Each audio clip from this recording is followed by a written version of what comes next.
김정은이 벌벌 떤다는 죽음의 백조, 미국의 B-1B 전략 폭격기가 또 한반도에 출격했습니다. 얼마 전 북방 한계선까지 넘어 무력 시위를 벌였는데요. 어젯밤에 또다시 훈련에 나선 것입니다. B-1B 편대가 출동해 사거리 미사일 발사 훈련을 벌였는데요. 동원된 미사일은 사거리 800km, 제즘 ER 공대지 미사일이고요. 제주에서 평양의 주요 목표물을 타격할 수 있는 미군의 핵심 무기라고 합니다. 네, 이런 가운데 미국의 군 수뇌부가 트럼프 대통령에게 다양한 대북 옵션을 보고했다고 미국 백악관이 발표했습니다. 군 수뇌부의 보고인 만큼 군사 옵션이 포함됐을 가능성이 커 보이는데요. 백악관의 전시 상황실에서 군 수뇌부의 대북 옵션을 보고받은 트럼프 미국 대통령. 미국에서 연일 군사 옵션 카드가 거론되는 가운데 트럼프 대통령이 과연 어떤 선택을 할지 주목되고 있습니다. 김주환, 김종우 기자가 차례로 보도합니다. 어젯밤과 오늘 새벽 미국의 B-1B 전략 폭격기 2대가 한반도에 출동했습니다. 주로 낮에 출격했던 과거와는 달리 야간에 출격한 것 자체도 이례적입니다. 특히 우리 공군 F-15K 전투기 2대의 엄호 비행 도중 2차례의 공대지 미사일을 발사한 것으로 확인됐습니다. 정부 관계자는 미 공군이 장착하고 있는 장거리 공대지 미사일 발사 훈련을 실시했다고 밝혔습니다. 동원된 공대지 미사일은 사거리 800km에 달하는 제즘 ER이었습니다. 제즘 ER은 탄두에 목표물 위치 식별 기능까지 갖추고 있어 타격 오차가 2 내지 3m 안팎인 전략 미사일입니다.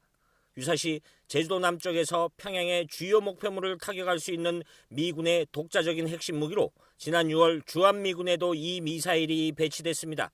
지난 8월 미 MBC 방송은 유사시 제즘 ER 등을 장착한 B-1B 전략 폭격기가 북한을 타격하는 데 선봉에 설 것이라는 보도를 한 적이 있습니다.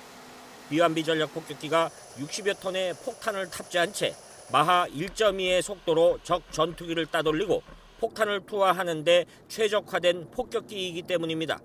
북한이 당 창건 기념일을 전후해 도발을 감행할 수도 있다는 관측이 제기된 상황에서 이처럼 제즘 미사일의 야간 발사 훈련은 보다 강력한 군사적인 압박 수단이 될 수도 있습니다.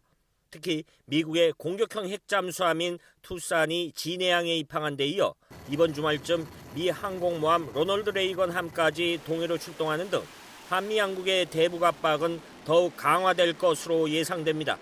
YTN 김주환입니다.